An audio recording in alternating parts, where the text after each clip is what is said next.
My name is Chris, and I'm a filmmaker, and this is how I made my pilot episode.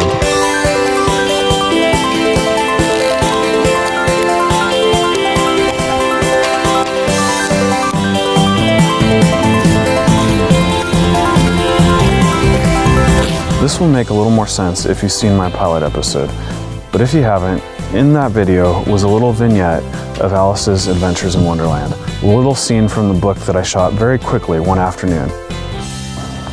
So I came out here to an area that I knew well, and my familiarity with the area was key to my being able to film out here very quickly with a limited amount of time.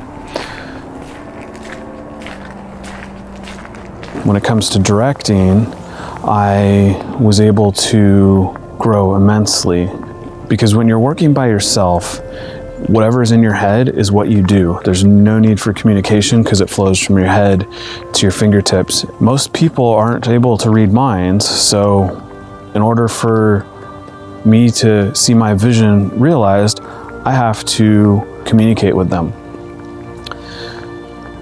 The part where I learned a lot was when I gave my wife my phone and I said, "Here, shoot some behind the scenes footage."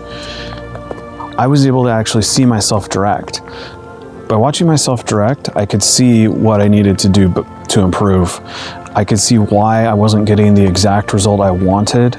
I was able to take that information and self-evaluate.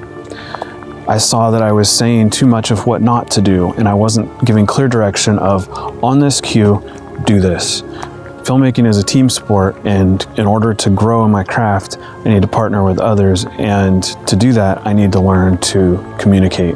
By watching myself communicate, I am better able to improve that communication because I can actually see what I'm doing and how it's being perceived. Another thing to help you grow is create a deadline. When you have a finite amount of time, you either accomplish what you're trying to or you don't, but you learn to move quickly, and forcing yourself to move quickly helps you to get better. I had a very real deadline. We came out here after I got off of work. I had about an hour of usable light. I have no control over when the sun goes down. I have no control over the weather, and my work schedule is what it is. So with those three things, I picked a day that the weather was okay. It wasn't wet and raining like I'm kind of stuck with now. It was cold, it was windy, but that actually helped with the piece. I had a vision of what I wanted to do. I needed a certain amount of shots in a certain amount of time. Even though I didn't even have a shot list, I just had a basic idea of what would happen, and half of it I made up on the spot. I was able to get what I wanted quickly because I had a deadline. I want to take these classic illustrations that were recognized and incorporate them into the real world to bring this fantasy to life. I had a very specific image that I needed to fit into whatever I filmed. I could have done a little better if I would have known exactly how much room I needed on the screen ratio-wise and all of that. I didn't know exactly how much room to leave. Thing is, I didn't plan ahead as well as I could have because I was discovering shots on the day of, and if I had planned ahead a little bit more, then I would have been more frugal with the shots that I was taking. I filmed several really cool looking shots, but I never used them because I didn't need them.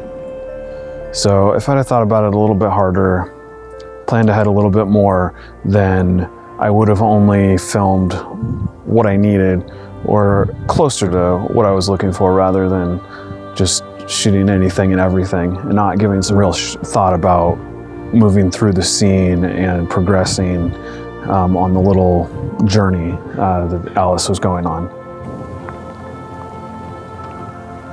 Have a plan. Even for run and gun, at least mentally know what you want to do.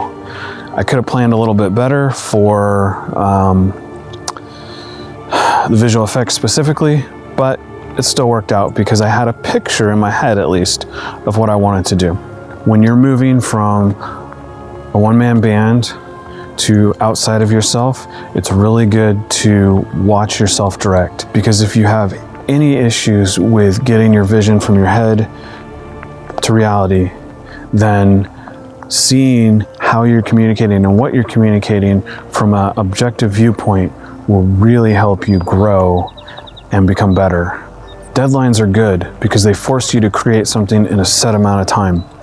Having a hard deadline that you cannot change is even better.